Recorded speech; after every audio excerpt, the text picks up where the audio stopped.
Recientes estudios prevén que las sequías irán a peor aquí en Canarias. A medida que nos encontremos a mayor altitud, mayor será su incidencia y peores serán las consecuencias.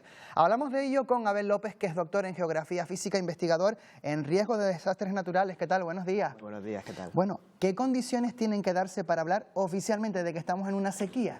Pues fundamentalmente cuando hablamos de sequía meteorológica nos estamos haciendo relación a un déficit de precipitación acusado durante un periodo prolongado de tiempo, que es lo que estamos evidenciando, por ejemplo, en la península ibérica con este episodio de sequía tan importante, o en las Islas Canarias, donde en los últimos meses pues la precipitación se ha visto ligeramente disminuida respecto al promedio normal. ¿Hay muchas diferencias en esta situación de sequía entre el archipiélago y la península? Pues fundamentalmente creo que sí, la situación en la península está siendo mucho más dramática que lo que puede ser en el caso de las Islas Canarias, donde el descenso de precipitación es algo más ligero, aunque hemos tenido un mes de marzo donde el volumen de precipitación ha sido bastante importante el descenso, pero en la península llevamos prácticamente 3 años con un déficit de precipitación bastante importante, y así tenemos cuencas hidrológicas como puede ser toda la cuenca del Guadiana, la cuenca del Tajo, pues donde la precipitación se ha visto bastante resentida, y eso está dando lugar a los problemas que estamos viendo en las últimas semanas y en los últimos meses. Recientes estudios, señor López, determinan que la sequía aquí en el archipiélago afectará mucho más a medida que subamos en altitud aquí en Canarias. ¿Por qué ocurre esto? Pues efectivamente, fundamentalmente porque al ser islas tenemos un factor muy importante, que es la suavidad que también otorgan los sectores oceánicos, las costas, y en función ascendemos. Estos estudios de mis compañeros realizados en la Universidad de La Laguna, del Grupo Gota, pues sí que prevén un descenso de la precipitación en los sectores de medianía, que es justamente donde tenemos cultivos tan importantes como puede ser la vid o la papa. Entonces es una cuestión muy importante de cara al futuro y de establecer también estrategias frente a estos nuevos paradigmas climáticos que vamos a tener que afrontar en las Islas Canarias, y fundamentalmente establecer también estrategias de adaptación frente a este déficit de precipitación que vamos a vivir en las Islas Canarias. ¿Y qué impacto podría tener esto en los ecosistemas, principalmente en esas zonas de medianía y zonas más altas, que son las que más sufrirán la sequía según estas previsiones? Pues vamos a tener que adaptar tipos de cultivos. También estamos viendo ya como determinadas especies vegetales se están viendo desplazadas en altitud, y esto es un rasgo muy significativo tanto de la alta montaña como de los sectores de medianía, donde el incremento térmico se está notando de una forma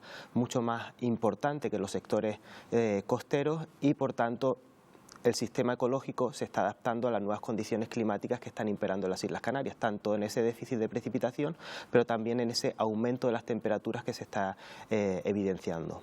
¿Qué papel juega el suelo, el terreno, a la hora de retener esa lluvia que cae? Pues el suelo es un factor clave, pero más factor clave, a mi modo de entender, es en el cómo llueve. Y el cómo llueve está variando también en las Islas Canarias. Estamos viendo ya científicamente cómo históricamente la precipitación en Canarias se acumulaba en los meses invernales, fundamentalmente diciembre, enero y febrero, pero ahora estamos viendo cómo ese régimen está siendo alterado y la precipitación cada vez está, digamos, desplazándose a otras estaciones, y también estamos viendo una cuestión muy interesante, que es que cada vez está lloviendo más en verano, y eso es un síntoma de la tropicalización del clima de Canarias.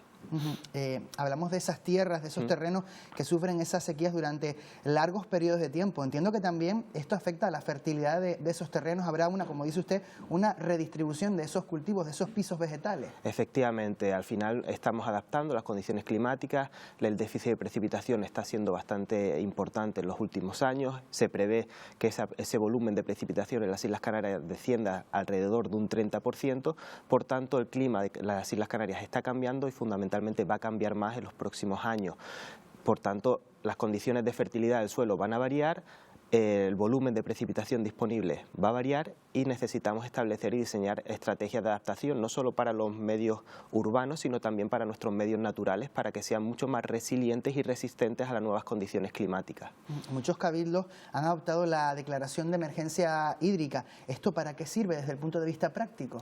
Pues para implementar medidas prácticamente de urgencia, pero la sequía se aborda cuando hay periodos de normalidad de volumen de precipitación. No podemos abordar estos problemas estructurales de déficit de precipitación y fundamentalmente vinculado con una cuestión clave, que es la gestión del agua, cuando tenemos los problemas. La sequía se gestiona y se trabaja cuando tenemos, digamos, disponibilidad hídrica para tomar decisiones coherentes y, digamos, que puedan beneficiar a otros sectores también, y fundamentalmente no permitir que se reduzca, digamos, el abastecimiento, también el abastecimiento de los consumos. Esas son medidas de urgencia, y esto hay que abordarlo cuando tenemos, digamos, una situación de normalidad hidrológica, de normalidad meteorológica, para intentar tomar las mejores soluciones a nivel ¿Qué político. tipo de medidas hay que tomar? ¿Cuál a su juicio sería la mejor estrategia? Pues afortunadamente ya disponemos de una ley nacional de adaptación de cambio climático, una ley autonómica que nos permite diseñar, digamos, medidas que aborden estas problemáticas, medidas que pasan fundamentalmente por una gestión mucho más eficiente del recurso del agua. También necesitamos establecer y diseñar formas de autogenerar más volumen de agua para la población que tenemos actualmente en las Islas Canarias y para las actividades también económicas que tenemos en las Islas Canarias. También, ¿por qué no pensar y abrir ese abanico de posibilidades a un mejor almacenamiento de cantidades de agua? Y al final son un montón de acciones o actuaciones a nivel político que se deben diseñar en los próximos años, fundamentalmente por el futuro que vamos a tener en las Islas Canarias. Está claro que para mitigar el cambio climático lo que toca es aplicar esas políticas hacia la descarbonización, pero muchos estudios, señor López, dicen que aunque reduzcamos mucho esas emisiones, hay efectos que ya son irreparables. ¿La sequía es ya inevitable? Pues efectivamente, aunque Canarias dejase de emitir mañana 0 gramos de carbono a la atmósfera, los efectos del cambio climático van a estar ahí, porque el CO2 es un gas que permanece muchísimas décadas en la atmósfera y por tanto la temperatura de la planeta Tierra va a seguir aumentando, las consecuencias van a estar ahí. Por tanto, además estamos en las proximidades de uno de los sectores que más se está calentando, que es el desierto del Sáhara, y uno de los rasgos circunstanciales del clima de las Islas Canarias es la sequía, y todo hace prever que tanto el número de olas de calor, el número de advecciones de aire sahariano, los episodios de calima, los incendios forestales y también la sequía van a seguir aumentando en las próximas décadas. Por tanto, esto parece un futuro muy dramático, pero estamos a tiempo de actuar y de tomar acciones y decisiones políticas y a nivel individual valientes para afrontar estos nuevos escenarios. Como investigador en riesgos de destrucción de desastres naturales, ¿qué es lo que más le preocupa, la consecuencia que más le preocupa del cambio climático aquí en el archipiélago? Pues para mí, sin duda, los fenómenos más inquietantes de cara a abordar y gestionar en los próximos años van a ser los fenómenos de origen tropical, fundamentalmente porque tienen unos efectos y unas consecuencias muy devastadoras en el caso de que se puedan dar nuevos episodios como Delta en las Islas Canarias o como el que tuvimos en septiembre, el paso de Hermín también. Entonces, sin duda, el clima de las Islas Canarias está cambiando, nuestras aguas cada vez son más cálidas, cada vez son más atractivas al paso de estos fenómenos y las ciudades tienen que afrontar la gestión y fundamentalmente la preparación frente a fenómenos tan extremos como pueden ser los fenómenos de origen tropical, bien sean tormentas tropicales o incluso huracanes de categoría 1 o 2 en las próximas décadas. Pues Abel López, doctor en Geografía Física, también investigador de la Universidad de La Laguna. Muchísimas gracias por habernos acompañado esta mañana. Muy buenos días. Muchísimas gracias a ustedes. Buenos días.